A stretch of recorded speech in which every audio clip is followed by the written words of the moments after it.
দীর্ঘ ১৬ বছরে বিগত জালিম সরকারের যারা সুযোগ সুবিধা বেশি গ্রহণ করেছে ওদেরকে আপনি কি বলবেন বলুন? আমি বলবো না, আপনি বলেন। বিগত ১৬ বছর ওই সরকার যদি জালিম হয়ে থাকে, জালিম কিনা বলেন? আসলে জালিম কিনা বলেন? আমি নাকি রাজাকার ছিলাম, আমার দেখে মনে হয় হাই রে, আমাদের নামে তালিকা করলো বছর ২ আগে ১১৬ জন আলেমের তালিকা করলো, ১১৬ জন, এর মধ্যে আমার নামটাও ছিল।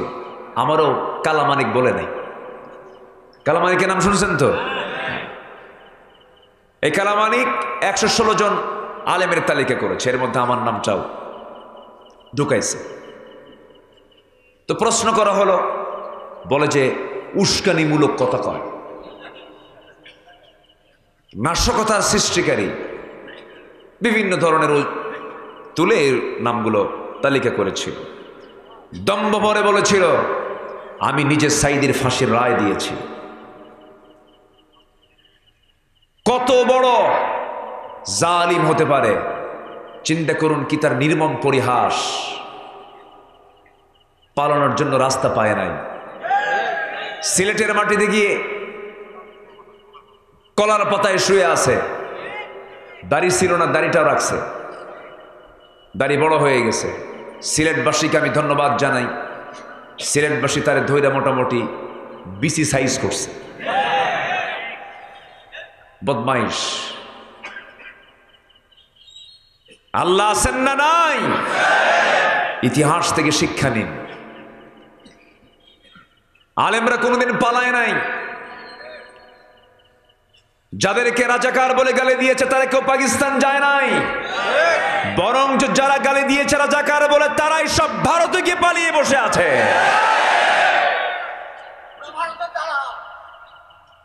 সম্মানিত ভাইয়েরা, সম্মানিত বন্ধুগণ,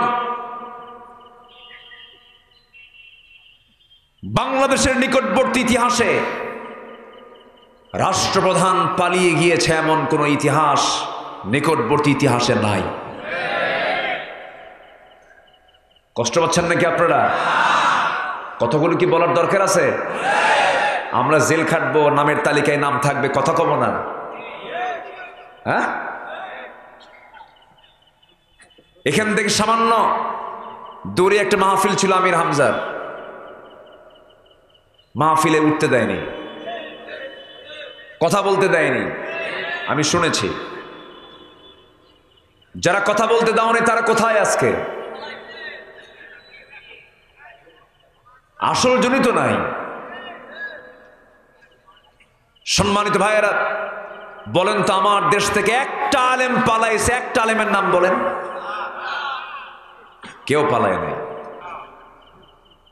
ঢাকা ইউনিভার্সিটির এই ছেলেরা, তারপরে গোটা পৃথিবী, গোটা দেশের বিভিন্ন বিশ্ববিদ্যালয়ের ছেলেরা কেবল তারা অনার্সে পড়ে মাস্টার্স পরীক্ষা দিচ্ছে। বয়স কত হবে? 20, 22, 23, 24, 25। ওরাও রাজাকার।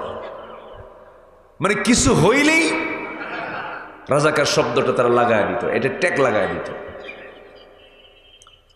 সম্মানিত ভাইয়েরা, এত বড় জুলুম যারা চালালো, এই দীর্ঘ 16 বছর যারা জুলুমশাহী শাসনের আমলে যারা সর্বোচ্চ সুযোগ সুবিধা যারা গ্রহণ করেছে, এদেরকে কিন্তু মাথায় নেওয়া দরকার। আসতে বলবেন না, জোরে বলেন ঠিক কিনা? ওরা হচ্ছে ধূর্ত ভাইরাস, ওটা মারাত্মক ক্যান্সার, ওটা, এটা সাবধানে থাকতে হবে। সম্মানিত ভাইয়েরা, সম্মানিত বন্ধুগণ, আমি সেখান থেকে কথা বলতে চাই। আমরা এখানে এসেছি, পোস্টারে লেখা থাকে, এই পোস্টারে লেখা আছে কিনা জানি না, অনেক জায়গায় লেখা থাকে, যুক্ত মাহফিলে উপস্থিত হয়ে দো জাহানের কামিয়াবি হাসিল করুন, লেখা থাকে না? এইভাবে লেখা থাকে অনেক জায়গায়। দো জাহান মানে কি বলেন? দুটা কালকে বোঝানো হয়েছে, একটা ইহকাল, আরেকটা কি বলেন? পরকাল। আমরা এখন কোথায়, কোন কালে আছি? কিন্তু আমরা বই শিখছি কাল কয় প্রকার বলেন? তিন প্রকার, বর্তমান না অতীত, বর্তমান, ভবিষ্যৎ। কিন্তু কোরআন বলে দিচ্ছে কাল কয় প্রকার? ওয়ালাল আখিরাতু খায়রুল লাকা মিনাল উলা। দুনিয়ার কালের চাইতে পরকালটাই হলো শ্রেষ্ঠ, অবশিষ্ট। বলি আল্লাহু আকবার। সেই পরকালে যে আমরা যাব, আল্লাহর কাছে ধারণা দিব। কত স্বপ্ন, আমেরিকা কেমনে যাওয়া যায়, ইউরোপে কেমনে যাওয়া যায়, অস্ট্রেলিয়াতে কেমনে যাওয়া যায়, কত স্বপ্ন মানুষের কল্পনায় আঁকতে থাকে। কিন্তু সেই স্বপ্নগুলোর মাঝে যদি মূল স্বপ্ন, মেইন স্বপ্ন যদি আঁকত, আমি জান্নাতটা যাব কেমনে, আমার আখিরাতটা কেমনে ক্লিয়ার হবে, এই কনসেপ্ট যে বান্দার মধ্যে বদ্ধমূল হবে, সেই বান্দাই হবে আমার দেশের একজন ফার্স্ট ক্লাস নাগরিক। ঠিক কিনা? মানুষ ভালো হবে প্রশাসন দিয়ে নয়, মানুষ ভালো হবে কোন আইন কানুন দিয়ে মানুষকে ভালো করা সম্ভব নয়। মানুষের দিলের মধ্যে ঢুকায় দিতে হবে কার ভয়? আসতে বলবেন না, কার ভয়? আল্লাহর ভয়। সম্মানিত ভাইয়েরা, তো আমরা দুনিয়া চাই না আখিরাত চাই? ভালো করে বলবেন, দুনিয়া চাই না আখিরাত চাই? আখিরাত চাই। কিন্তু যারা বলেছিল ভীষণ 2021, আবার সেখান থেকে এক্সটেন্ড করে তারা বলে ফেলল 2041। 2021 থেকে ঠেলে নিয়ে চলে গেছে কোথায়? কিন্তু এখন কোন সাল? হ্যাঁ, 24। তাহলে 24 আর 41 পেতে এখনো কত? 17 বছর। আর ছিল এলা কত বছর? 16 বছর। ফেরাউন বেঁচে ছিল 1600 বছর। ফেরাউন ছিল 1600 বছর, এরা ছিল 16 বছর। আচ্ছা, সংখ্যা মিলল কেমনে বুঝলাম না। সংখ্যা কিন্তু মিলে গেছে। সংখ্যা মিলছে না? সংখ্যা মিলছে। ওটা ছিল বিগ ফেরাউন এবং ম্যান ফেরাউন, আর এটা হচ্ছে মিনি ওমেন ফেরাউন। আসতে বলবেন না, জোরে বলুন ঠিক কিনা? আয়না ঘর বানিয়েছিল, আয়না ঘর। ওখানে কিন্তু আয়না নাই, নাম দিছে। আমি নিজে গিয়েছি, দেখেছি। দুজন ছিলেন বন্দী অবস্থায়, তাদের সঙ্গে কথা বলেছি। সাধারণ কোনো ব্যক্তি না তারা।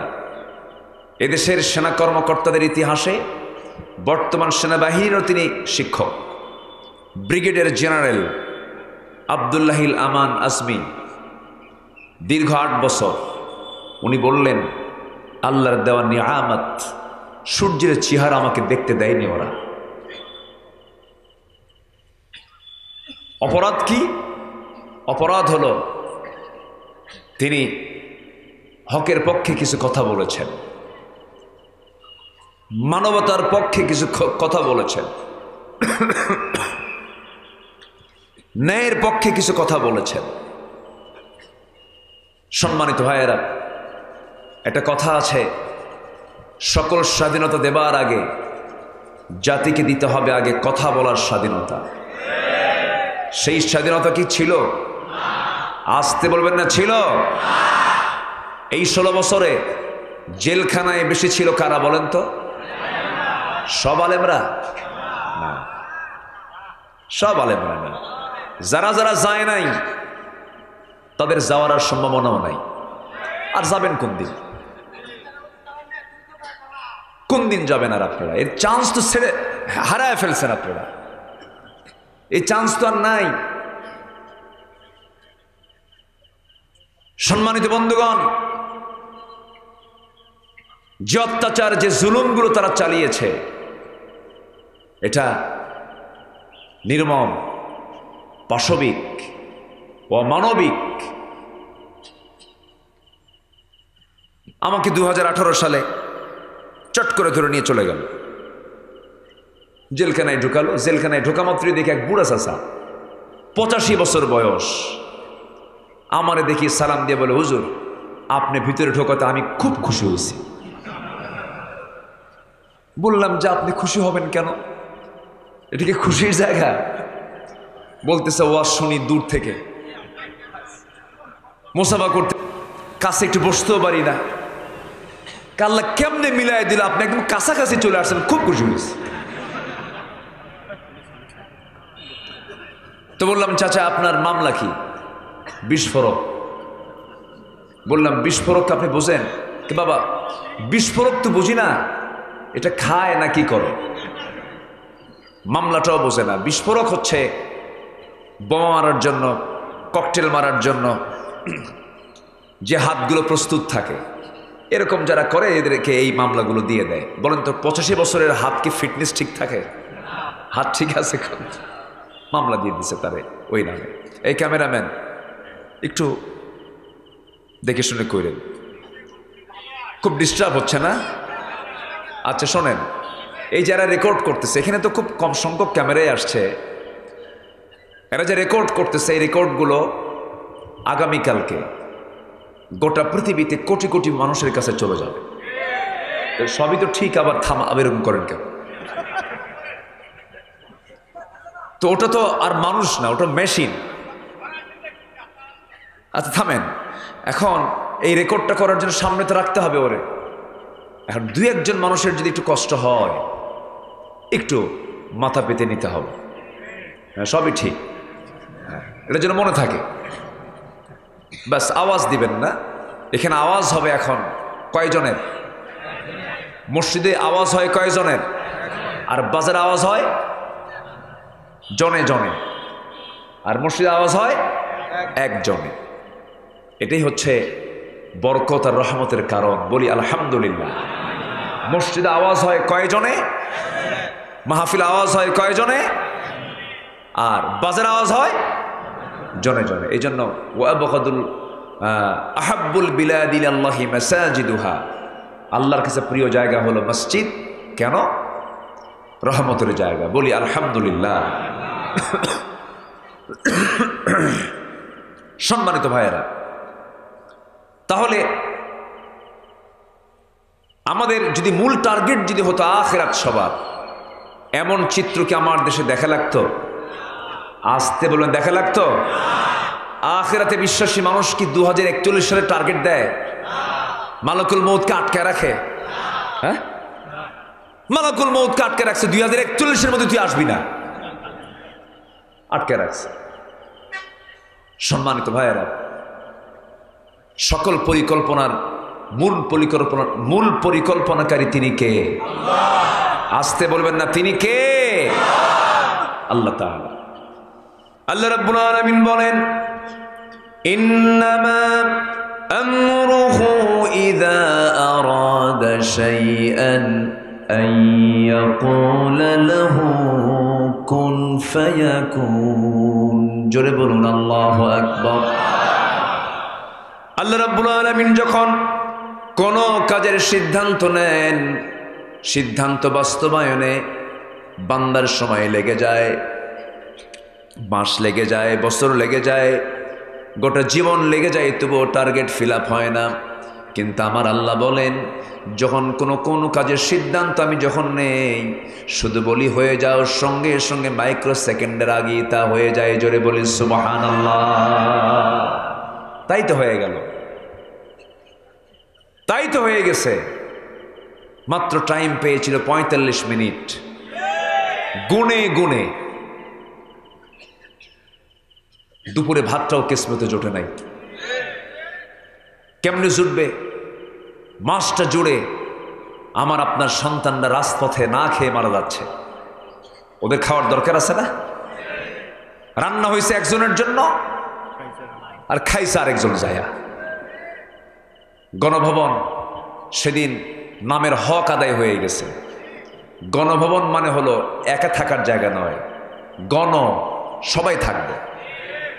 সেই দিন আর একা থাকে নাই। 5 অগস্টের বিকাল টু সন্ধ্যা পর্যন্ত একা না গণ, সব গিয়ে একদম যা ইচ্ছা তাই খাইছে, মাস্টার্স ধরেও আনছে। সম্মানিত ভাইয়েরা, সম্মানিত বন্ধুগণ, অনেক চিত্র আমরা দেখতে পেলাম। আল্লাহ তাআলা আছেন না নাই? আসতে বলবেন না, আল্লাহ তাআলা আছেন না নাই? আচ্ছা, আগেও ছিলেন, ভবিষ্যতেও থাকবে। এটা একটা আয়াত, কিন্তু আমরা শুনি, কিন্তু এটা একটা আয়াত। আল্লাহ রাব্বুল আলামিন বলেন, হুয়াল আউয়ালু ওয়াল আখিরু ওয়াল যাহিরু ওয়াল বাতিন ওয়া হুয়া বিকুল্লি শাইইন আলীম। জোরে বলুন আল্লাহু আকবার। তিনি প্রকাশ্য, তিনি গোপন, তিনি প্রথম, তিনি শেষ, সকল ক্ষমতার একমাত্র উৎস তিনি আমার কে? আল্লাহ পাক। সম্মান তিনিই দেন, আবার তিনি বেইজ্জত করেন। 2009 সাল, এখানে আলেম ওলামা বহু বসে আছেন। আমার জীবনের ফার্স্ট হজ 2009 সাল আমি গিয়েছিলাম। আল্লামা সাঈদী রাহিমাহুল্লাহর শেষ হজ, উনি 2009 সালে ওনার শেষ হজটা তার হয়েছিল। এরপরে তো উনি গ্রেফতার হলেন। 2009 সালে উনি হজে গেলেন। ওনাকে বলা হলো, হুজুর, দেশের ট্রাইব্যুনাল গঠন হচ্ছে, মামলা হচ্ছে, আপনি আসামি হবেন, আপনি কি জেলে ঢুকতেই হবে, উপায় নাই, আপনি দেশে থাকুন। সৌদি গভর্নমেন্ট আপনাকে, যেহেতু রয়্যাল গেস্ট হয়ে আপনি হজে আসছেন, রয়্যাল গেস্ট থেকে শুধু আসতে করে আপনাকে সৌদি আরব আপনাকে সিটিজেনশিপ দিয়ে দিবে, নাগরিকত্ব দিয়ে দিবে, আপনি থেকে যান এখানে। মুস্কে খান হাসি মেরে বলে, সাঈদী পালানোর জাত, সাঈদী পালায় না। আমার দল, আমার কর্মীরা, আমার দলের নেতাকর্মীগুলো দেশে জেল খাটবে, মামলা খাবে, আর আমি আরামে বিদেশের মাটিতে বসে থাকবো, এমন শিক্ষা আমার রাসূল দেন নাই। দেশে এসেছেন বীরের মতো। 30 জুন 2010 গ্রেফতার হয়েছেন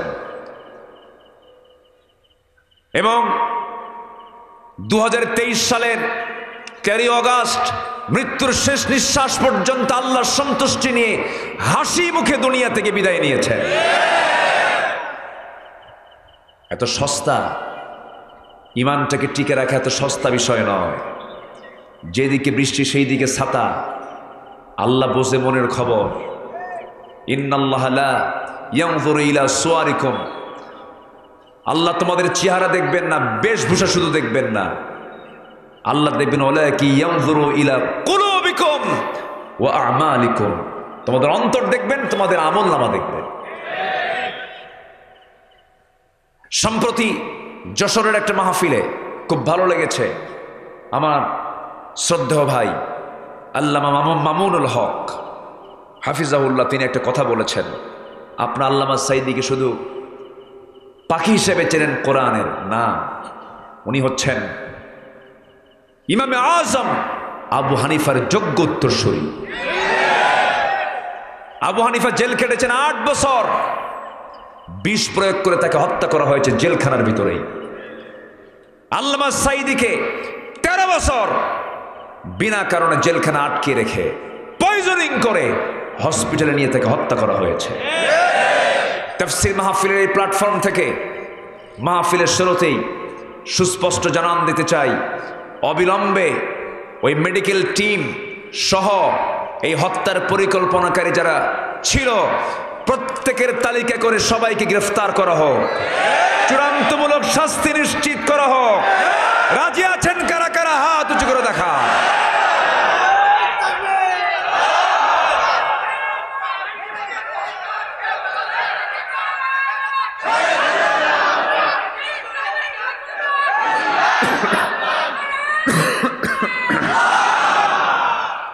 আল্লাহ কবুল করুন, জোরে বলে আমিন, আরো জোরে আমিন। সম্মানিত ভাইয়েরা, আবার এমন আলেম আমার দেশে আছে, আল্লামা সাঈদীকে ফাঁসি দেওয়ার জন্য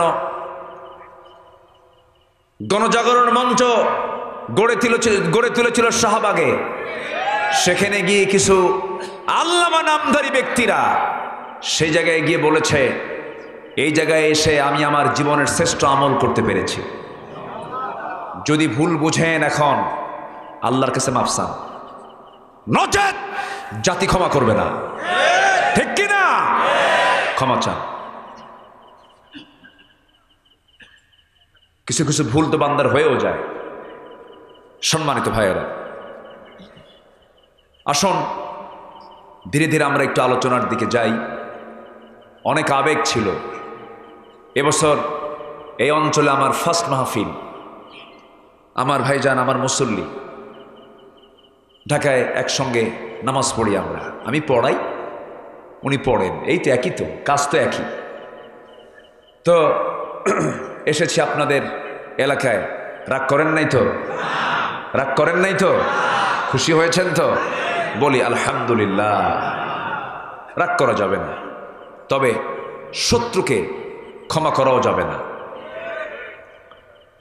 মুনাফিককে ক্ষমা করা যাবে না। মুনাফিককে ক্ষমা করলে পরে আপনি কোরআন বিরোধী হয়ে গেলেন। জাহিদিল কুফার ওয়াল মুনাফিকিন ওয়াগলুয আলাইহিম। মুনাফিকদের ব্যাপারে নরম না কঠোর?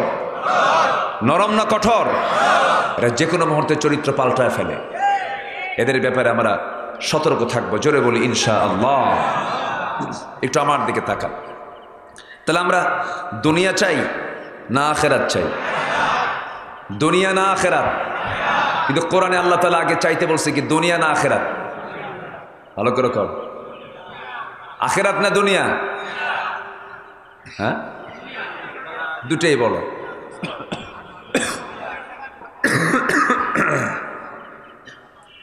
একটু ঠান্ডা লাগছে, বুকে খুব কফ জমেছে। এই যে ঠান্ডা গরম, একটু দোয়া করবেন না আমার জন্য ইনশাআল্লাহ। কিন্তু আল্লাহ রাব্বুল আলামিন দুনিয়ার হাসানার কথা আগে বলে দিয়েছেন। যারা পারেন ঠোঁট মিলিয়ে বলুন, রব্বানা আতিনা ফিদ দুনিয়া হাসানাতাও ওয়া ফিল আখিরাতি হাসানাতাও ওয়া কিনা আযাবান নার ওয়াজআলনাল জান্নাতা মা'আল আবরার। জোরে বলুন আল্লাহু আকবার। আয় আল্লাহ তাআলা, তুমি আমাকে দুনিয়ার হাসানা দিয়ে দাও, এরপরে জাহান্নাম থেকে বাঁচাও। আখিরাতের হাসানাও তুমি আমাকে দিয়ে দাও। দুনিয়াকে সুন্দর করব আমরা, আখিরাতটা সুন্দর পেয়ে যাব। দুনিয়াটা সুন্দর হয়ে যাবে, আখিরাতটা সুন্দর হয়ে যাবে। দুনিয়াটাকে সুদ দিয়ে সাজাবো, দুনিয়াটাকে মদ দিয়ে সাজাবো, দুনিয়াটাকে জেনা দিয়ে সাজাবো, দুনিয়াকে মিথ্যা দিয়ে সাজাবো। দুনিয়া তখন সুন্দর থাকবে না, অসুন্দর হয়ে যাবে। বলেন কি হয়ে যাবে? অসুন্দর হয়ে যাবে। একটু জিকির করি, লা ইলাহা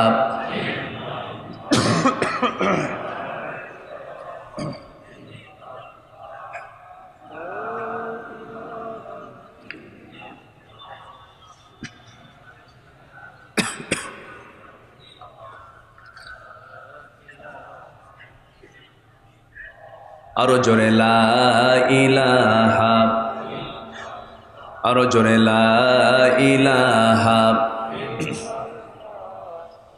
লা ইলাহা ইল্লাল্লাহু মুহাম্মাদুর রাসূলুল্লাহ সাল্লাল্লাহু আলাইহি ওয়াসাল্লাম।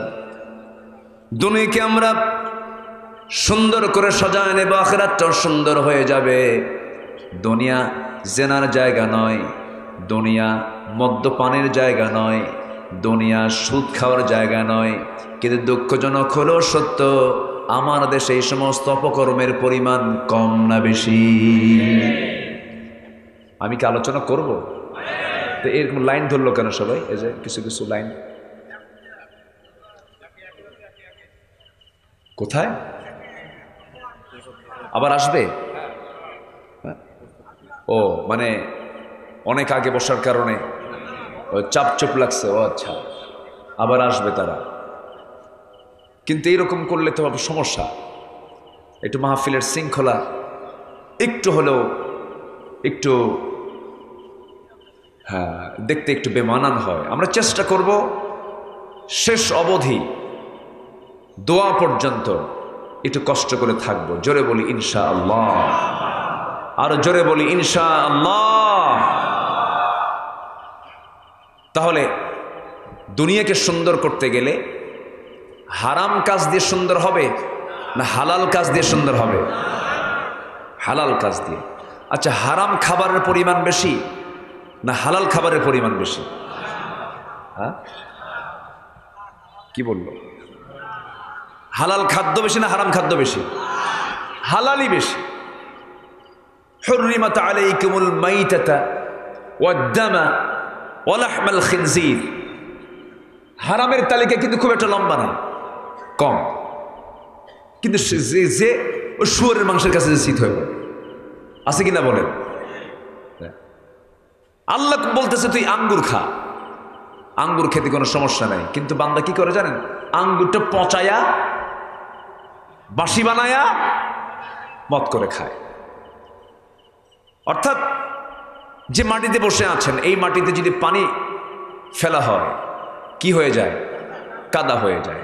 এই কাদা মাটি যদি আপনার মুখে মারা হয় আপনি কি মরে যাবেন? না। কিন্তু এই কাদাকে যদি আবার ব্রিক ফিল্ডে নিয়ে ইট ভাটায় নিয়ে পোড়ায়া যদি আপনার মুখে মারা হয় রক্তাক্ত হয়ে যাবেন, মরে যাবেন। Just process. আল্লাহ বলছেন আমি তোমার জন্য আঙ্গুর দিয়েছি, পান করো, কিন্তু এটাকে প্রসেস করো না, এটাকে পচায়ও না। ওয়ান্তুম সুকারা ইন্নামাল খামরু ওয়াল মাইসিরু ওয়াল আনসাব ওয়াল আজলামু রিজসুম মিন আমালিশ শাইতান। এগুলো সব শয়তানের কাজ। এগুলো খাওয়া যাবে না, এগুলো পান করা যাবে না, এগুলো হচ্ছে হারাম। তিনটা W, war, women and wine. War মানে যুদ্ধ, ওমেন মানে নারী, আর ওয়াইন মানে হচ্ছে মদ।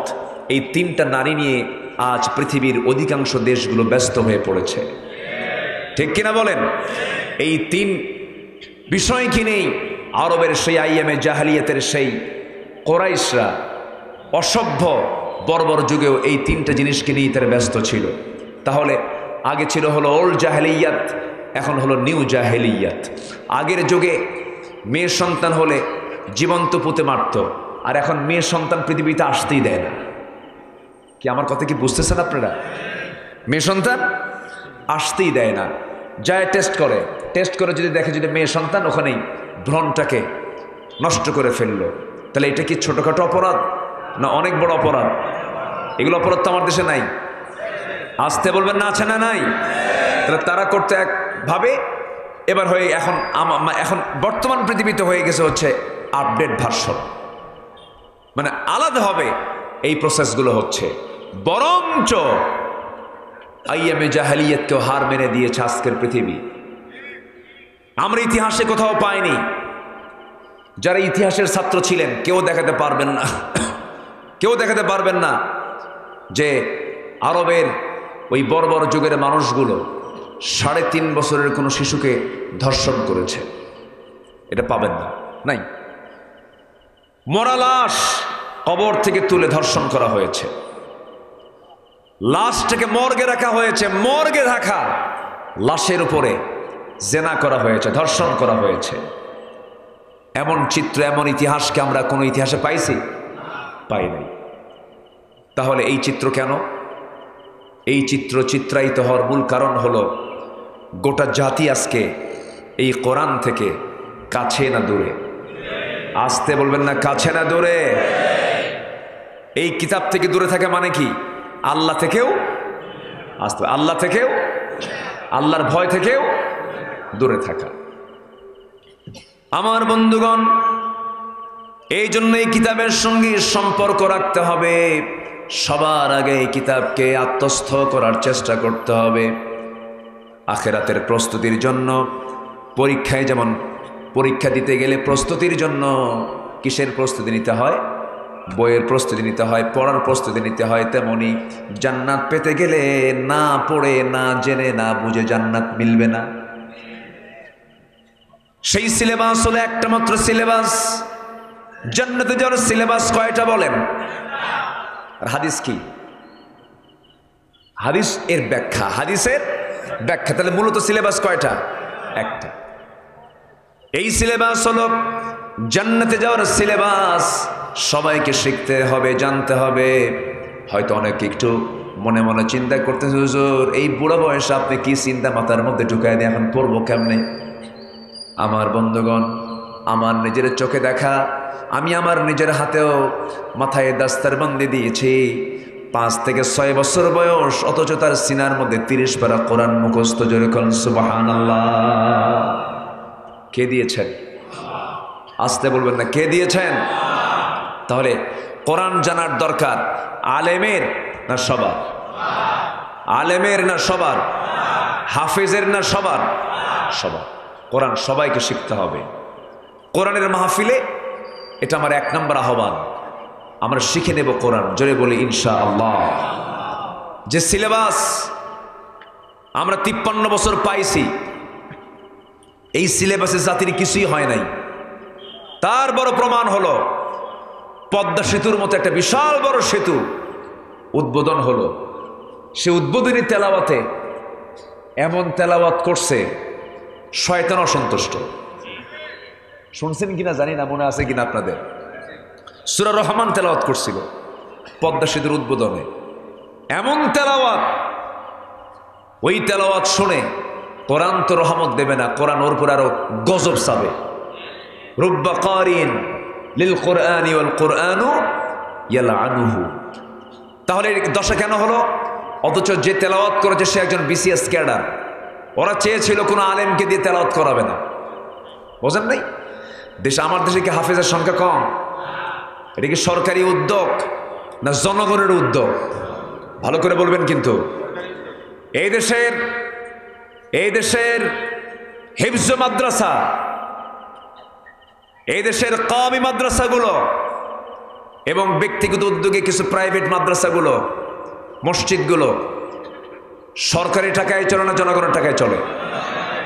দোয়া করেন আল্লাহ যেন এমন একটা পরিবেশ দিয়ে দেন, এইরকম ওয়াজ মাহফিল, মসজিদ, মাদ্রাসা জনগণ থেকে টাকা যেন না নিয়ে নাও লাগে, সরকার থেকে যেন সব এগুলো ব্যবস্থা হয়ে যায়। এমন একটা পরিবেশ আসুক। সবাইকে আপনারা চান না? সবাই চান না? আপনারা সবাই চান না? আল্লাহ কবুল করুন, জোরে বলি আমিন। সম্মানিত ভাইয়েরা, এখন সেই যুগের মানুষ কত ভয়ঙ্কর ছিল, আমরাও ভয়ঙ্কর কম নই। ছোট্ট একটি ইতিহাস আমার মনে পড়লো। মাহফিলে কি মা বোনরা আসছে? আছে তো না? মায়েরা আছে তো? বসার ব্যবস্থা করেন না মাদের? আচ্ছা, মাদেরও কোরআন শোনার, কোরআন বোঝার কিন্তু একটা পরিবেশ তৈরি করে দেওয়া উচিত। পর্দার নিয়ম রক্ষা করে মেয়েদের কোরআন শোনার দরকারও আছে না নেই বলেন তো? আচ্ছা, আমার নবীজি কিন্তু বয়ান করেছেন, ইয়া মা'শারান নিসা, হে নারী সমাজ, তাসাদ্দাকনা, বেশি করে দান করো, ফাইন্নী উরিতুকুন্না, আমাকে দেখানো হয়েছে। তখন মহিলার ভিতর থেকে আবার পাল্টা প্রশ্ন করছেন, কেন ইয়া রাসূলুল্লাহ? এটার জবাবটা আমাদের একটু জানিয়ে দেন। আমার রাসূলও মেয়েদেরকে লক্ষ্য করে, নারী সমাজকে লক্ষ্য করে তিনি বয়ান করেছেন। এমন হাদিস আছে না নাই? আচ্ছা, সম্মানিত ভাইয়েরা, তো আমি ছোট্ট একটি ইতিহাস আমার মনে পড়ল। আমার নবীজির জন্মের আগের একটা ঘটনা, আমার নবীজির জন্মের পরের কিছু ঘটনা। আমার নবীর কাছে এক সাহাবী এসে হাউমাউ করে হঠাৎ করে কান্দে, কিন্তু কিচ্ছু বলে না। আমার রাসূল বলছেন, সাহাবী তুমি কি ইসলাম কবুল করে ভুল করছো নাকি? এত কান্দো কেন? কিছু বলো না।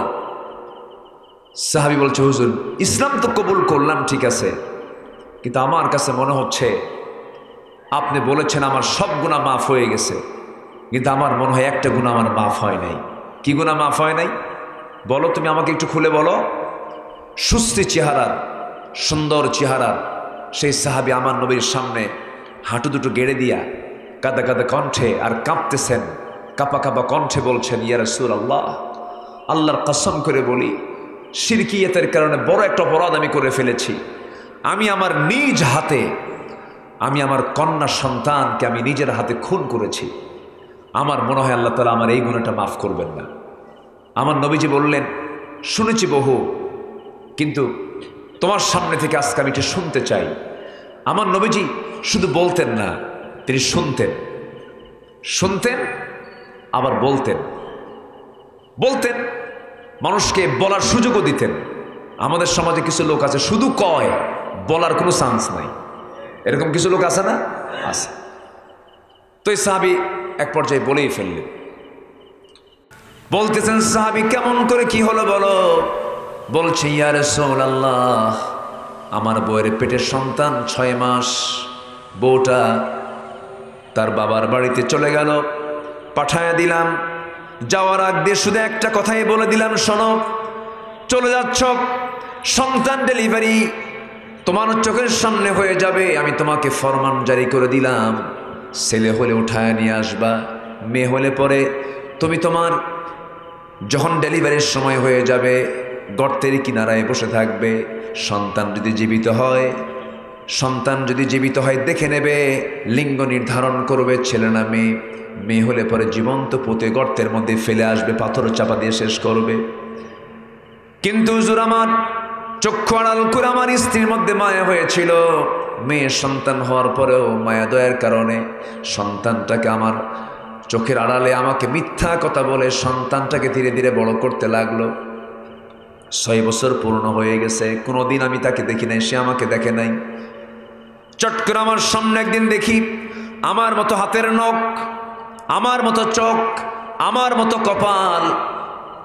আমার সন্দেহ লেগে গেল, চট করে হাতটা চেপে ধরে বউয়ের সামনে গিয়ে দাঁড়ায় বললাম, সত্যি করে বলো তো। বউটা কান্দে আর বলে, স্বামী আমার, আপনার সম্পদ আমি কেমন করে আড়াল করবো? সন্তানটা আমাদের ঔরসের সন্তান। কিচ্ছু বললাম না, আমি ভিলেন হয়ে গেলাম, আমি বড় একজন খুনি হয়ে গেলাম হুজুর। অভিনয় করে করে নারীর বাড়ির কথা বলে মেয়েটাকে সাজগোজ করে নিয়ে তার মার কাছ থেকে নিয়ে চলে গেলাম ফুসলায়া। জঙ্গল পার হয়ে গর্ত খনন করব, কোদাল নিয়ে গর্ত খনন করা শুরু করেছি দুপুরবেলা। মেয়েটার মুখ ছোট হয়ে গেল, বলছে, আব্বা তুমি এই জায়গায় গর্ত খনন কেন করো? তুমি কি আমাকে নানির বাড়ি নিয়ে যাবা না? কিচ্ছু বললাম না। অভিনয় করে করে গর্ত খনন শেষ হয়ে গেল। আমার মেয়েটা দেখলাম আমি যখন কোদাল দিয়ে যখন গর্ত খনন করি, গামছা দিয়ে আমার গোটা দেহের সমস্ত ঘামগুলো ঝরে সুন্দর করে মুছে মুছে দিচ্ছে। চোখ কচি কচি নখ দিয়া মুখের মধ্যে দাড়ির মধ্যে নখ ঢুকায়া বালুগুলো সাফ সাফ করে দিচ্ছে। আমি কিচ্ছু বলতে পারলাম না। শিরকিয়াতের কারণে গর্ত খনন যখন শেষ হয়ে গেল, মেয়েটাকে বললাম, মা দেখো তো, উখি মেরে দেখো তো গর্ত খনন কেমন হয়েছে। আমার মেয়েটা একটা মুচকি হাসি মারছে, হুজুর। এই কথা আমি বারবার চিন্তা করেও ভুলতে পারি না। যখন গর্তটাকে উকি মেরে যখন দেখতে লাগলো, পিছন দিকে চলে আসলাম, এমন জোরে ধাক্কা মারলাম, এক ধাক্কায় গর্তের মধ্যে গিয়ে পড়ে গেল উপর হয়ে। চিত হয়ে দুটো হাত এক জায়গায় করে বলছে, বাবা বুঝতে পেরেছি আমার মার কথাটা সত্য হয়ে গেছে, তুমি আজকে আমাকে মেরে ফেলার জন্য নিয়ে আসছো। আমি মেয়ে হয়ে জন্মগ্রহণ করেছি। আব্বা তোমার কাছে করজোরে বিনতি জানাই, আল্লাহর কসম করে বলি, তোমার কাছে আমি প্রাণ ভিক্ষা চাচ্ছি, একটা বারের জন্য জীবন ভিক্ষা দিয়ে দাও। জীবনে ভিক্ষা করে খাবো, কিন্তু তোমার সামনে আমি মুখ দেখাবো না। এতবার বললাম, আমাকে দিল পরিমাণ চুল পরিমাণ কোনো মহব্বত জাগ্রত হলো না। হাতের মধ্যে পাথর নিয়ে আসলাম, পাথরটা দিয়ে তার বুক বরাবর মেরে দিলাম। ফিঙ্কি দিয়ে রক্ত বের হয়ে গেল। মাটি চাপা দিয়া, বাঁশ চাপা দিয়া, মাটি চাপা দিয়া, বালু চাপা দিয়া, পাথর চাপা দিয়া জনমের মতো আমি আমার নিজেদের সন্তানকে খুন করে আসলাম। হুজুর, ইয়া রাসূলুল্লাহ, কি আমি দিন গ্রহণ করেছি, কিন্তু এত বড় অপরাধ আমি করলাম, আল্লাহ বুঝে আমার এই অপরাধটা মাফ করবেন না। আমার রাসূল সঙ্গে সঙ্গে বলছেন, ও আমার প্রিয় সাহাবী, তুই যে কাজটা করেছিস, নির্মম কাজ করেছিস, পাষাণমূলক কাজ করেছিস, বিশাল বড় হৃদয়হীন কাজ করেছিস। কিন্তু ঈমান তেমন একটা বিষয়ের নাম, ঈমান আনার সঙ্গে সঙ্গে তোর সমস্ত পূর্বের সকল গুনাহ আল্লাহ রাব্বুল আলামিন মাফ করে দিয়েছে। জোরে বলিস সুবহানাল্লাহ, আরো জোরে বলিস সুবহানাল্লাহ। ঈমানের দাম আছে না নাই বলেন? আসতে বলবেন না আছে না নাই? এই অসভ্য মানুষগুলোকে সভ্য বানিয়েছেন। মদের বোতলটা তাদের বেশি থাকতো পানির চাইতে আরবের লোকদের ভিতরে, সেই লোকগুলোকে আল্লাহওয়ালা বানায় দিলেন। সেই লোকগুলো হলো পৃথিবীর সেরা মানুষ। গোটা পৃথিবী কিয়ামত পর্যন্ত আবু বকরের মতো একটা লোক পাবে নাকি? আসতে বলে পাবে? ওমরের মতো পাবে নাকি? আলীর মতো পাবে নাকি? ওসমানের মতো পাবে নাকি? সব তারা মক্কার মানুষ। কোথাকার মানুষ বলেন? মক্কার মানুষ। কেন ভালো হলেন? কি জন্য ভালো হলেন? কি দিয়া ভালো হলেন? আমার নবীজির বয়স ছিল মোট হলো 63 বছর 9 ঘন্টা। 40 বছর পর্যন্ত তার সামনে কোরআনটা আসেই নাই। এই 40 বছর আমার নবীজি বসেছিলেন না? চেষ্টা করেছেন কিন্তু ব্যর্থ হয়েছেন, পারেন নাই। কিন্তু পরের 23 বছরও যে তিনি পেয়েছিলেন, সাথে ছিল কোরআন। যা করেছেন সেখানেই তার সফলতা এসেছে। জোরে বলি সুবহানাল্লাহ। কি দিয়া? আসতে বলবেন না? কি দিয়া? কোরআন দিয়া।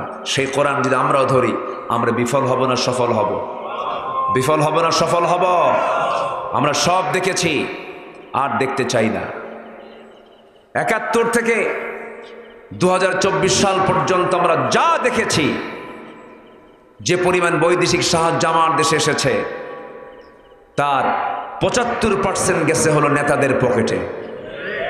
আমরা ওই জাতীয় নেতৃত্ব আর দেখতে চাই না, যে নেতৃত্বে নামাজ নাই, যে নেতৃত্বের স্লোগান ইসলাম নয়, যে নেতৃত্ব কোরআন চায় না, যে নেতৃত্ব আল্লাহর দ্বীন ইসলামকে চায় না, যারা আল্লাহর জমিনে আল্লাহর দ্বীন কায়েম হোক এটা চায় না, ওই সমস্ত নেতৃত্বের মুখে আমরা জুতা মারি, থুতু মারি। ঠিক কিনা? কোরআন যারা চাবে এই জমিনে কোরআন জারি হোক, এই জমিনে কোরআনের বিধান চালু হোক, সবাই কি চান? আসতে সবাইকে চান? এখনকার মৌলবাদ বলে গালি দেওয়ার কেউ আছে? কেউ আছে বলে? কেউ নাই। কত গালি দিয়েছে। আমরা চাই কোরআন, ওরা বলে আমাদেরকে মৌলবাদ। ওরা আমাদের তালিকা করেছে 16 বছর। এই 16 বছর এখন আমাদের দায়িত্ব হলো আল্লাহর দেওয়া নিয়ামত ভোগ করে জমিনে থাকে, আল্লাহকে যারা অস্বীকার করে ওই সমস্ত নাস্তিকের বাচ্চাদের সমস্ত তালিকাগুলো করা দরকার। ঠিক কিনা? যারা মুরতাদ, এই নাস্তিক চক্র যারা উচিত চূড়ান্ত শাস্তি নিশ্চিত করে রাসূলকে যারা গালি দিয়েছে, এদেরকে দুনিয়া থেকে বিদায় করে ওদের রক্ত, মাংস, হাড়, হাড্ডি কুত্তা বিলাই দিয়ে খাওয়ানো দরকার। রাজি আছেন কারা কারা? হাত উঁচু করে দেখা।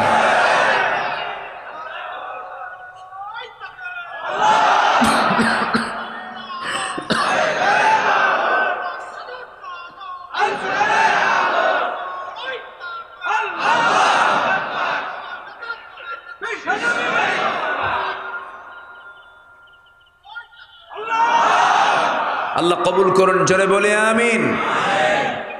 কষ্ট দিয়ে ফেলতেছে মনে হয়, কারো কোনো অসুবিধা নাই তো? আমরা কি চাই? দুনিয়া চাই না আখিরাত চাই? ভালো করে বলেন। দুনিয়া চাই না আখিরাত চাই? আখিরাত। দুনিয়া তো পার হবে, দুনিয়াটা ক্ষণকাল। এখন আছি, কিছু পরেই নেই। কবরস্থানটা কোন পাশে বাবুল ভাই? পেছনে। শুয়ে আছে না? আসতে বলেন, শুয়ে আছে না? নাই। আচ্ছা, আমরা শুব না? আমরাও শুয়ে পড়ব, কিন্তু আমরা চাই দুনিয়া না আখিরাত। অথচ দুনিয়াটা থাকার জায়গা নয়, আখিরাতটা হলো থাকার জায়গা।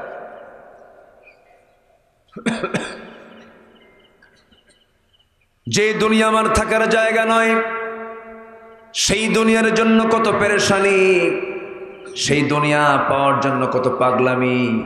কত যুবক দেখবেন গার্লস স্কুলের সামনে যায়া, স্কুল ছুটিয়ে রাখ দিয়া ইতিমের মতো বসে থাকে। আছে না এরকম? আছে না? আছে না এরকম? আছে না? দুনিয়া ঘন্টার পরে ঘন্টা পার্কের ভিতরে বসে, বিভিন্ন রিসোর্টে বসে বসে সময়গুলো নষ্ট করে, মেসেঞ্জারের সময়গুলো নষ্ট করে। এটা কি আখেরাত না দুনিয়া? আসতে কয় আখেরাত না দুনিয়া? আখেরাতের চিন্তা থাকলে পরে এই সমস্ত লস প্রজেক্টে কেউ যেত না। আমি আজকে লক্ষ্য করছি আজকের মাহফিলে, যুব সমাজ আজকের মাহফিলে বেশি বলি আলহামদুলিল্লাহ। যুবকদেরকে বলবো, নোংরামি কোনো কাজের দিকে যাবা না, হারাম কোনো রিলেশন করবা না। জেনা মারাত্মক অপরাধ, কোনোদিন তৃপ্তি পাবে না, মজা পাবে না, তোমার দাম্পত্যময় জীবন সুখময় হবে না। হারাম সম্পর্কের কোনো আরাম থাকতে পারে না। হারাম কোনো রিলেশন করবা না, নোংরামি করবা না। বিয়ের যদি প্রয়োজন হয়ে যায় বিয়েটা করে নিবা। বিয়ের সম্পর্ক হলো জান্নাতের সম্পর্ক। যেরকম সুবহানাল্লাহ। বিয়ের সম্পর্ক কিসের সম্পর্ক? জান্নাতের সম্পর্ক। এই সম্পর্ক জান্নাত পর্যন্ত গড়াবি। এই জন্য হারাম কোনো কাজে জড়ানো যাবে না, হারাম কোনো রিলেশন করা যাবে না। এই বিষয়গুলো খেয়াল করতে হবে। আবার দেখবেন কিছু কিছু যুবক আছে, নতুন বিয়ে করছে, সুন্দরী বউ, শুধু নিজেই দেখতে চায় না, জাতিকে দেখায়। আছে কিনা এরকম কিছু? হায়া নাই এগুলো। নতুন বউ, সুন্দরী বউ মানুষকে দেখায়। তাও দেখায় কেমনে জানেন? আর পাড়া না এটা? হ্যাঁ, আর পাড়া থেকে একদম মাগুরা পর্যন্ত এক টানে। এত পোকা এখানে, বুঝলাম না এ পর্যন্ত কয়টা পোকা যে খাইছে আল্লাহ জানে। এখন ফেলছি একবার, কি কব এখন? একটা করে জান খাচ্ছি আর ওয়াশ করতেছি। ছোট্ট পোকা তো কোন দিক দিয়ে ঢুকে টের পাচ্ছি না। এই যে ভাইজান, এই যে কই যাচ্ছেন আপনি? এত এক নাম্বার খোঁজে কেন এখানে, বুঝলেন? বসেন।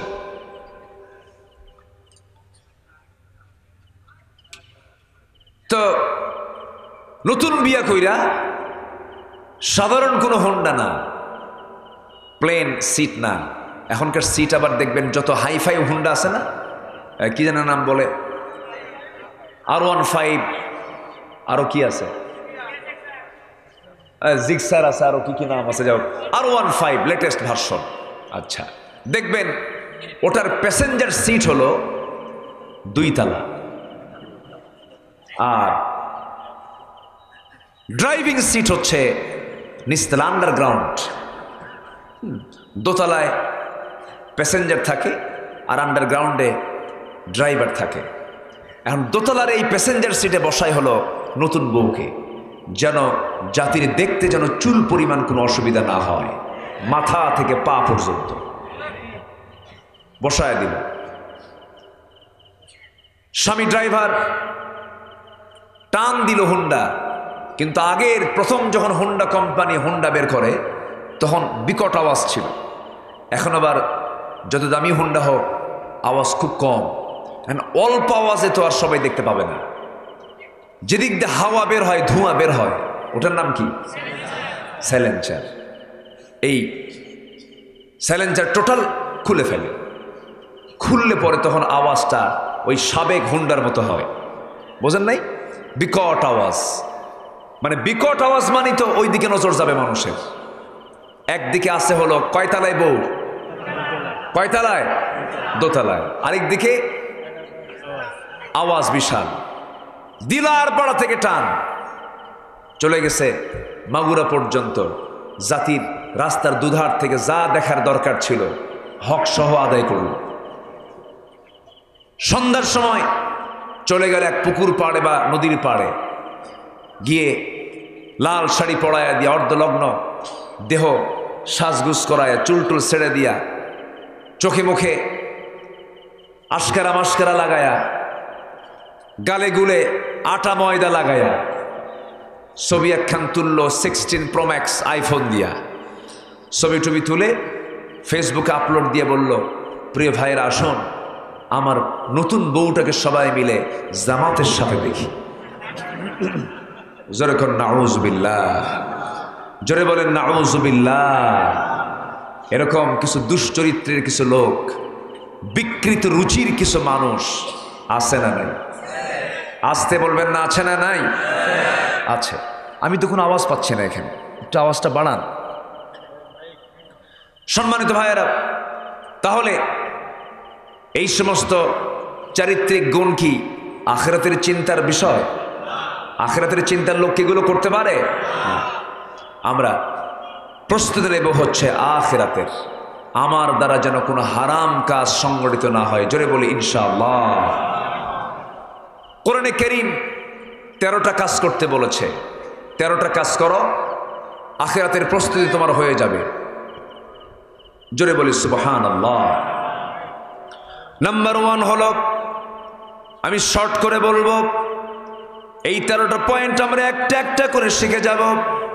আমার পরামর্শ এটা নয়, আমার আল্লাহর পরামর্শ। তিনি বলছেন 13টা কাজ তোমরা শিখে নাও, দুনিয়ার জীবনে আখিরাতের প্রস্তুতি নেওয়ার জন্য এই পাথেয়গুলো তোমার বড় কাজে লাগবে। নাম্বার 1 হলো, আল্লাহ রাসূলকে বিশ্বাস করতে হবে সন্দেহ নিয়ে না দ্বিধাহীন চিত্তে। বলেন বলেন বলেন, সন্দেহ নিয়ে না দ্বিধাহীন চিত্তে? দ্বিধাহীন ভাবে, দ্বিধাহীন চিত্তে আল্লাহকে বিশ্বাস করতে হবে। সুম্মা লাম ইয়ারতাবু, আল্লাহকে যারা বিশ্বাস করবে সন্দেহাতীত ভাবে, বলি আল্লাহু আকবার। আল্লাহ তাদেরকে কি বলেছেন দেখেন। আল্লাহ রাব্বুল আলামিন বলেন, ইন্নামাল মুমিনুনা আল্লাযীনা আমানু বিল্লাহি ওয়া রাসূলিহি সুম্মা লাম ইয়ারতাবু وجاهدوا بأموالهم وأنفسهم في سبيل الله أولئك هم الصادقون। জোরে বলুন আল্লাহু আকবার। আমি বুঝি না, এখানে মাইক আমার কানে আসে না আওয়াজ, অথবা বক্সটা আমার দিকে দেন ঘুরায়া।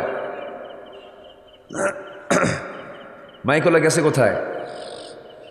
চতুর্থ আসমানে। আমার ভাইয়েরা, আল্লাহ রাব্বুল আলামিন বলেন, যারা আল্লাহকে এবং রাসূলকে যারা সন্দেহ মুক্তভাবে বিশ্বাস করবে এবং আল্লাহর পথে যারা জিহাদ করবে, আল্লাহ রাব্বুল আলামিন বলছেন এরাই হলো সত্যবাদী, আমি এদেরকে বিশাল বড় পুরস্কার দিয়ে দেব। জোরে বলি সুবহানাল্লাহ। নাম্বার 2 হলো তাকওয়া অর্জন করতে হবে। আল্লাহ রাব্বুল আলামিন বলছেন, ইত্তাকুল্লাহা ওয়া কুলু কাওলান সাদীদা। জোরে বলুন আল্লাহু আকবার। নাম্বার 3 হলো ন্যায় প্রতিষ্ঠা এবং সদাচার বান্দার জীবনে আসতে হবে। নাম্বার 1 হলো বিশ্বাস করব কাকে? বিশ্বাস করব রাসূলকে।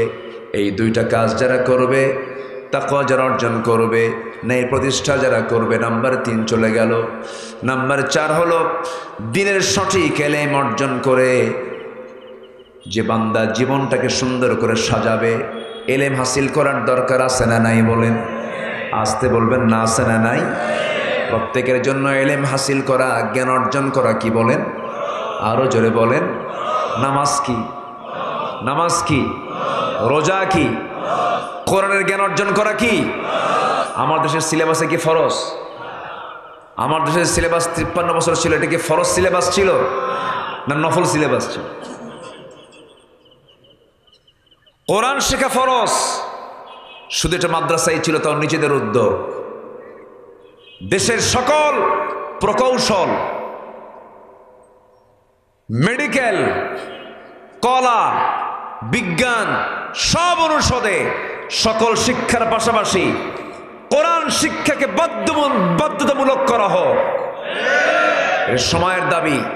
জাতিকে যদি ভালো দেখতে চান, জাতিকে যদি ভালো রাখতে চান, সবার আগে যে সংস্কার দরকার সেটা হচ্ছে জ্ঞানের সংস্কার। কোরআনের জ্ঞান জাতির মধ্যে ঢুকায় দিতে হবে, এটা 1 নম্বর কাজ। সম্মানিত ভাইয়েরা, এই বছরের শুরুতে ট্রান্সজেন্ডার নিয়ে অনেক মারামারি হয়েছে, শোনেন না আপনারা? তারা কি ষড়যন্ত্র করেছিল। এরপরে শিক্ষকদের ট্রেনিংয়ের নামে ব্যাঙের ডাক, হাঁসের ডাক শেখানো হয়েছে, জানেন না আপনারা? এগুলো করা হয়েছে। আমরা আর এই সুযোগগুলো দেব না। আমরা জাতিকে সুশিক্ষার জন্য প্রস্তুত হব। জোরে বলি ইনশাআল্লাহ, আর জোরে বলি ইনশাআল্লাহ। আমার দেশের যুবকরা এখন গান বাজনায় যতটুকু সময় দেয় তার চাইতে বেশি এখন কোরআন হাদিস শোনার জন্য সময় দিতে প্রস্তুত নেওয়া শুরু করেছে। এটা একটা বিপ্লব বটে। যুব সমাজ আজকে ইসলাম বুঝতে চায়, জানতে চায়। এটা হয়েছিল ওদের জন্য জ্বালার কারণ। আল্লামা সাঈদীকে গ্রেফতার করার অন্যতম কারণ হলো তিনি ছিলেন এই দেশের আদর্শ নাগরিক তৈরির এক বিশাল বড় মহান কারিগর। এটাই ছিল তাদের চক্ষুশূল। আল্লাহ তুমি তার কবরটাকে জান্নাতের টুকরা বানায় দাও। জোরে বলে আমিন। সম্মানিত ভাইয়েরা, তাহলে নাম্বার 4, নাম্বার 5, যারা নেক আমল করবে, অধিক সংখ্যক যারা নেক আমল করবে। নেকের পাশাপাশি গুনাহ আছে না নাই? আমাদের জীবনে গুনাহ হয় না? গুনাহ হয় কিনা বলেন? গুনাহ হতে পারে। গুনাহ হবে না কার? ফেরেশতার। হ্যাঁ বলেন বলেন, একজন বলছে তো। গুনাহ হবে না কার? ফেরেশতার। আর গুনাহ হবে কার? বান্দা। গুনাহ হবে বান্দার। আর গুনাহ হবে না ফেরেশতার। গুনাহ করার যোগ্যতা বান্দাকে দিয়েছেন কে? আসতে বলেন, কে দিয়েছেন? ফেরেশতাদের ঘুম আছে না? ফেরেশতাদের খাওয়া আছে?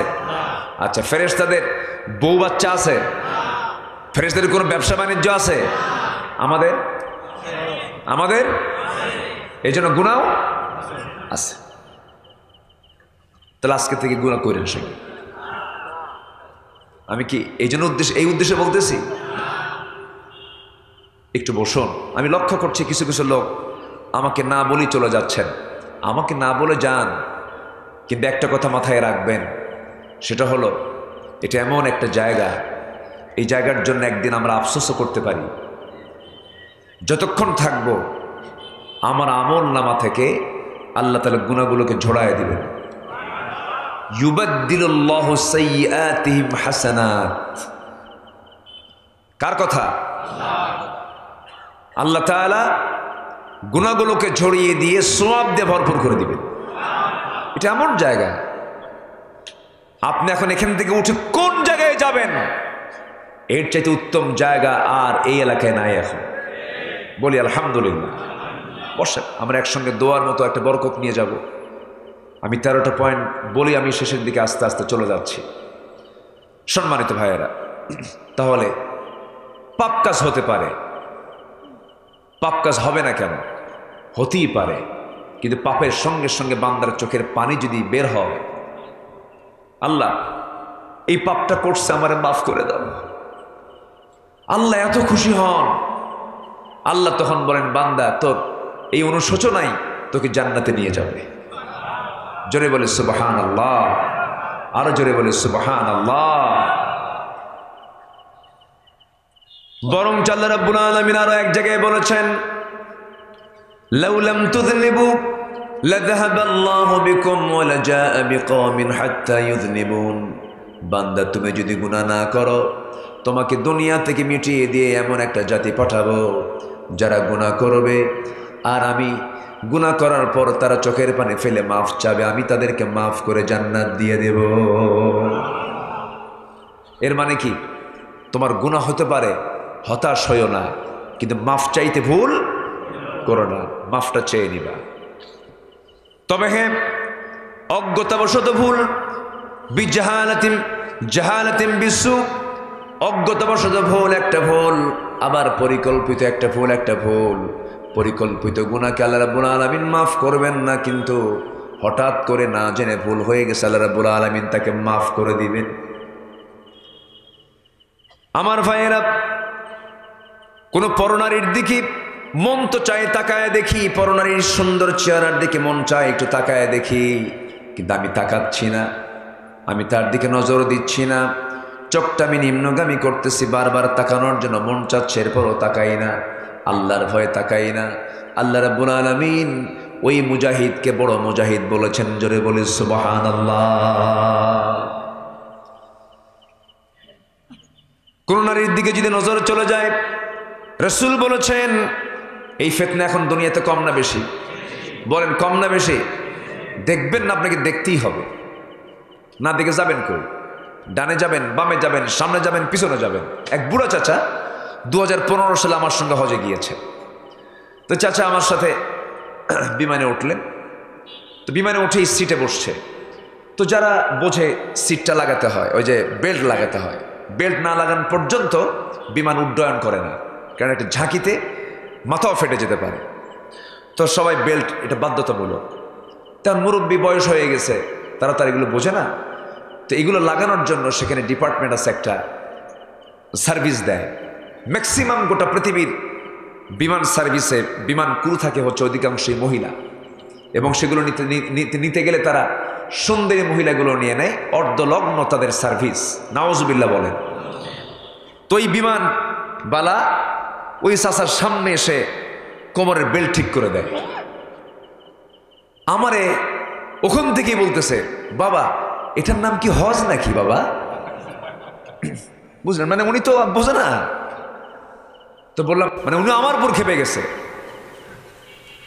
মানে এখানে যে আমার কোনো হাত নাই, আমাদের কারোই যেখানে কিছু বলার নাই, উনি এটার বোঝে নাই। গ্রামের নিরহ মানুষ, একটা লিপস্টিকওয়ালা অর্ধলগ্ন একজন মহিলা সে তার কোমর ঠিক করে দেয়, আরো মুস্কি মুস্কি হাসি মারে। আমার এখন দেখায় এই কথা বলে, বাবা এটার নাম কি হজ নাকি বাবা? আমি বললাম, চাচা সমস্যা নাই, যাওয়ার সময়ও পাবেন, আসার সময়ও পাবেন। কি কথা কি বুঝতেছেন আপনারা? কিন্তু আমার সামনে পড়লেও আমি তাকাবো না। এটার নাম হলো ঈমান। এটার নাম কি বলেন? ঈমান।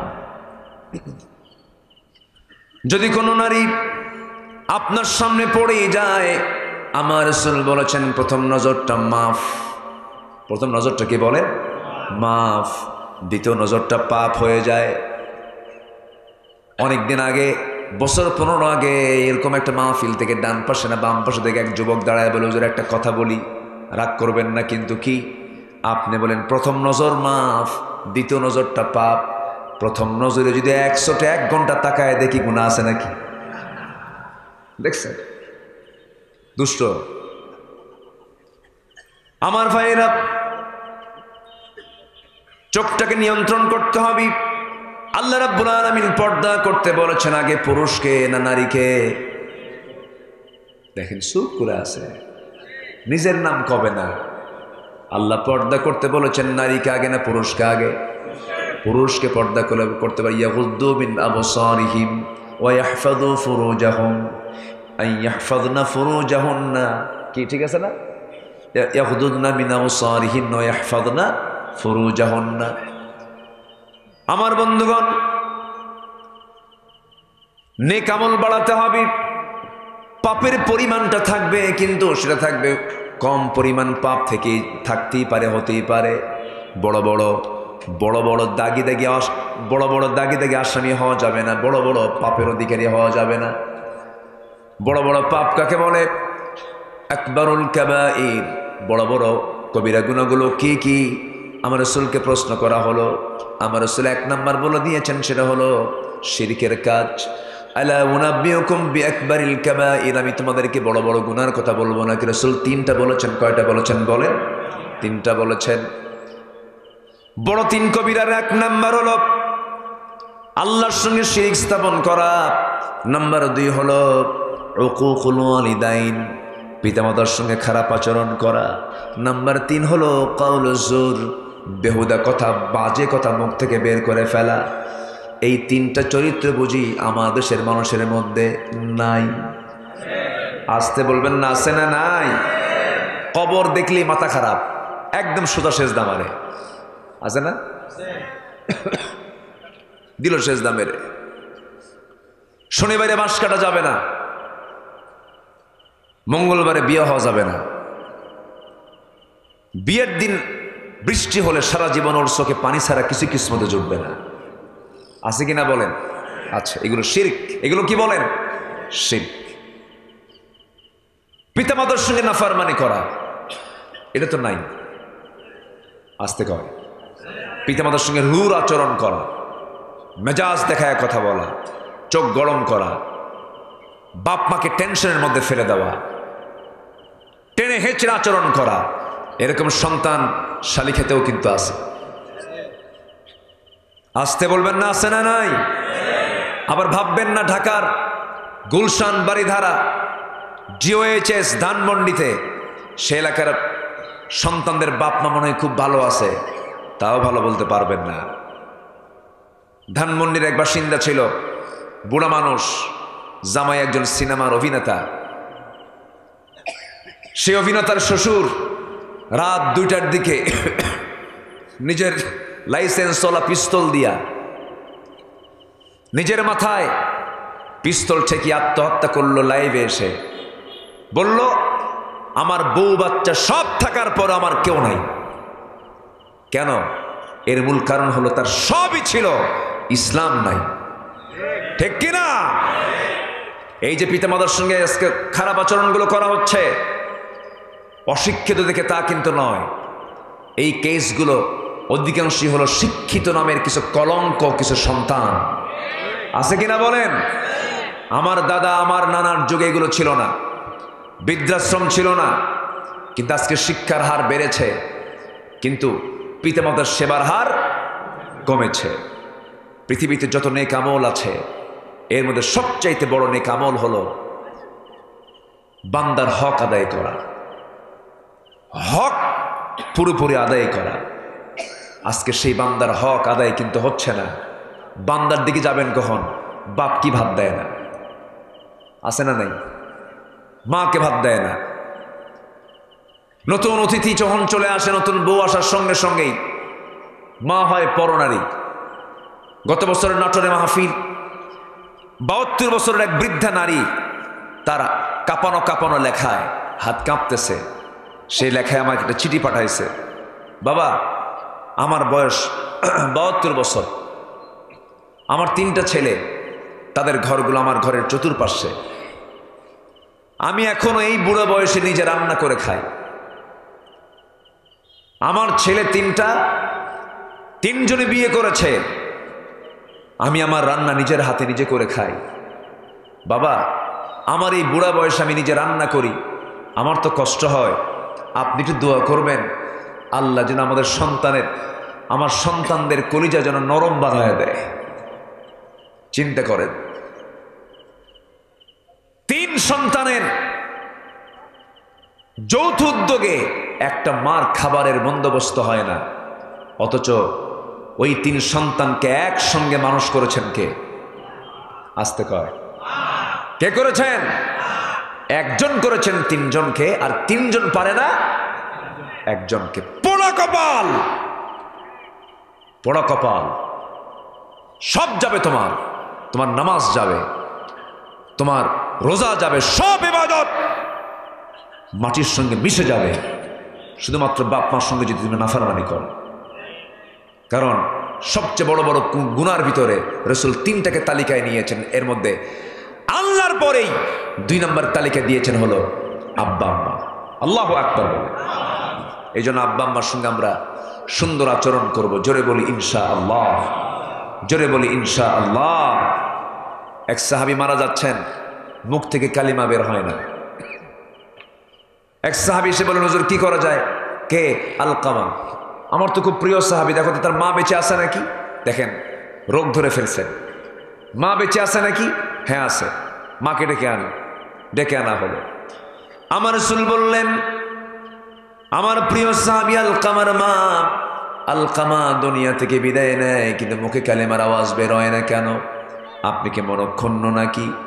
সঙ্গে সঙ্গে চোখের পানি টপ টপ করে পড়তেছে আর বলতেছে, আমার আলকামা ভালো ছিল, কিন্তু বিয়ের পর সে কেমন যেন অন্যরকম হয়ে গেছে, আমার সেবা করে না, আমি তাকে মাফ করব না। কথা বলেছি। সবাই নামাজের মতো করে বসে যাই। আল্লাহ তাআলা আমাদের সবাইকে আখিরাতের প্রস্তুতি নিয়ে দুনিয়াকে সুন্দর করে ঢেলে সাজানোর তৌফিক দান করুন। জোরে বলি আল্লাহুম্মা আমিন। সবাই বলে সুবহানাকা আল্লাহুম্মা ওয়া বিহামদিকা আশহাদু আল্লা ইলাহা ইল্লা আনতা আস্তাগফিরুকা ওয়া আতুবু ইলাইকা। চিৎকার মেরে বলি, আল্লাহ আমার জীবনের সাগীরা কবিরা, ছোট বড় তুমি আল্লাহ মাফ করে দাও। জোরে বলি ইয়া রাব্বাল আলামিন।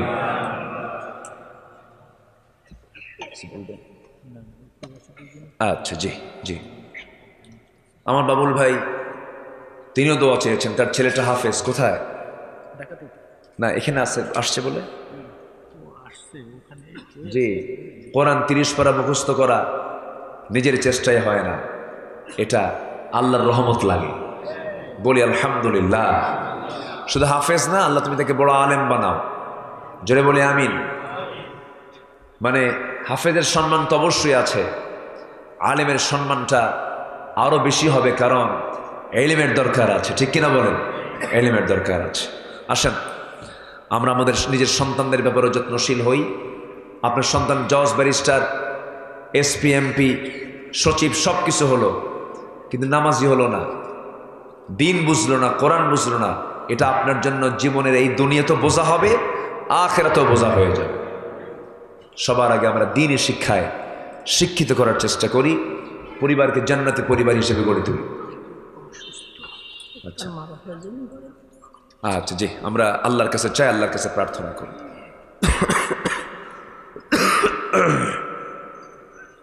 সবাই বলে সুবহানাকা আল্লাহুম্মা ওয়া বিহামদিকা আশহাদু আল্লা ইলাহা ইল্লা আনতা আস্তাগফিরুকা ওয়া আতুবু ইলাইকা।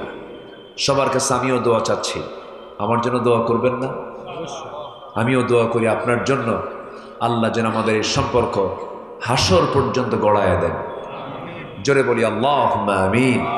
এই আশাবাদ কামনা করি, আমরা আল্লাহর কাছে চাই আল্লাহ যেন আমাদের সকলের গুনাহগুলোকে মাফ করে দেন। আপনি দোয়া করে দেন। আল্লাহুম্মা রব্বানা যালামনা أنفسنا وإن لم تغفر لنا وترحمنا لنكونن من الخاسرين। আয় আল্লাহ তাআলা, গভীর রাত্রি ঝুমরাত ঝিমানো রাত্রিতে চাঁদের মতো হাজারো মুসলমান নরনারী নিয়ে তোমার কালামের একটি বিষয় সামনে রেখে, তোমার কালামকে তুমি 3 ভাগে কথা বলেছ, তাওহীদ, রিসালাত, আখিরাত। সে আখিরাতের প্রস্তুতি শীর্ষক কিছু কথা বলেছি, সে শান্তি সে কাঙ্গাল ভিখারির মতো 2টো হাত পেতেছি। আল্লাহ গুনার দিকে নজর দিও না, বান্দা মনে করে তামাম জীবনের সমস্ত গুনাহগুলোকে মাফ করে দাও। জনম দুঃখিনী মা, জনম দুঃখী বাপ যার চলে গেছেন, জিন্দেগির গুনাহগুলো মাফ করে দাও, কবরগুলোকে জান্নাতের টুকরা বানায়া দাও। আব্বা আম্মার জন্য কি দোয়া তাও শিখিয়ে দিয়েছ। রব্বির হামহুমা কামা রব্বায়ানি সগীরা, রব্বির হামহুমা কামা রব্বায়ানি সগীরা। আল্লাহ তাআলা অনেকের মা চলে গেছে, অনেকের আব্বা চলে গেছে, বাড়িতে ঢুকে ছেলে মেয়ে বউ বাচ্চা সবই পাওয়া যায়, কিন্তু মার ঘরও কি দিয়ে দেখা যায় মার ঘরে মা নাই রে। সে আব্বা আম্মা যারা চলে গেল, জিন্দেগির গুনাহগুলো মাফ করে দাও, কবরগুলোকে তুমি আল্লাহ জান্নাতের টুকরা বানায়া দাও। মা আমার কত কষ্ট স্বীকার করেছেন। একটা জীবিত মানুষ আরেকজন জীবিত মানুষের পেটের মধ্যে টেনেছে। একটা মানুষ কষ্ট সহ্য করতে পারে 40 ইউনিট পর্যন্ত, ইউনিট প্লাস পর্যন্ত। আমার মা ডেলিভারির সময় 55+ ইউনিট পর্যন্ত। এত বড় একটা ধাক্কা, এত বড় একটা আঘাত সহ্য করার পরেও মা আমার জন্য মুস্কি হাসি মেরে দিয়েছে। আল্লাহ তাআলা, সে আব্বা আম্মা যার দুনিয়া থেকে বিদায় হয়ে গেছে রে, জিন্দেগির গুনাহগুলো মাফ করো, কবরগুলোকে জান্নাতের টুকরা বানায়া দাও। আল্লাহ তাআলা বিশেষ করে মাহফিলটার আয়োজন করলেন যারা, কষ্ট করে আসলেন যারা, বিনিময়ে কিয়ামতের কঠিন ময়দান যেদিন কেউ কাউকে চিনবে না, এমনকি মা সন্তানকে পর্যন্ত অস্বীকার করে বসবে, সেই কঠিন মুসিবতের দিন এ মাহফিল সবার জন্য নাজাতের মাধ্যম তুমি আল্লাহ বানাইয়া দিও। আমার বাবুল ভাইকে কবুল করো। পাশে কবরবাসী শুয়ে আছেন, হায় আল্লাহ তাআলা তাদের রুহের মাগফিরাত কামনায় মাহফিল আজকে পরিচালিত হলো। আল্লাহ আমরা সবাই মিলে কবরবাসীর জন্য দোয়া করি। ইমানি হালাত না যারা দুনিয়া থেকে বিদায় নিয়েছেন, কবরগুলোকে জান্নাতের টুকরা বানায় দাও আল্লাহ। দুনিয়ার সব জানা যায়, দুনিয়ার সব দেখা যায়, সুদূর আমেরিকায় কি হচ্ছে সব ঘরে বসেই দেখা গেল, শোনা গেল। কিন্তু মা চলে গেল কত আগে, ঘরের কোনায় বাঁশঝাড়ে শুয়ে আছে, কোনো খবর আর দুনিয়াবাসী পায় না রে। তোমার কাছে ফরিয়াদ করি আল্লাহ, সে আব্বা আম্মা যারা চলে গেছে কবরের সমস্ত আযাবকে তুমি আল্লাহ মাফ করে দিও। আল্লাহ তাআলা গোটা পৃথিবীর মুসলমানদের পায়ের তলায় মাটি নাই, মুসলমানদের বাইতুল মুকাদ্দাসকে তুমি আল্লাহ মুসলমানদের হাতে তুলে দাও। এই ক্রান্তি লগ্নে 180 কোটি মুসলমানের দুনিয়া, একটা ওমর তুমি আল্লাহ মুসলিম বিশ্বের জন্য পাঠাইয়া দাও। সকল প্রকার ষড়যন্ত্র থেকে মুসলমানদেরকে তুমি আল্লাহ হেফাজত করো। যেদিন দুনিয়া থেকে বিদায় নেব রে,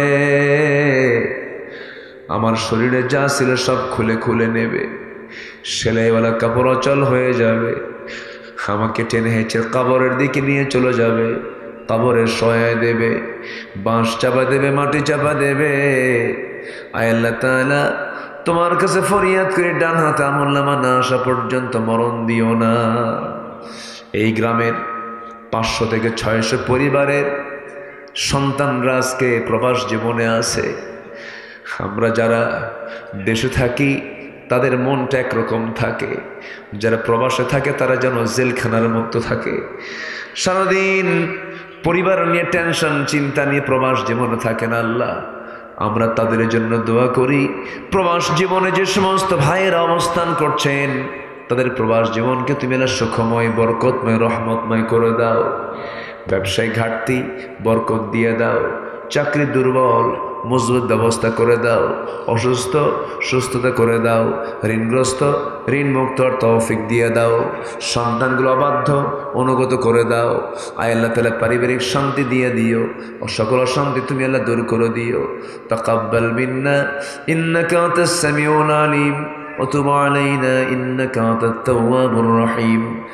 সুবহান রাব্বিকা রাব্বিল ইজ্জাতি আম্মা ইয়াসিফুন ওয়া সালামুন আলাল মুরসালিন والحمد لله رب العالمين وجعل آخر كلمتنا عند الموت لا إله إلا الله محمد رسول الله.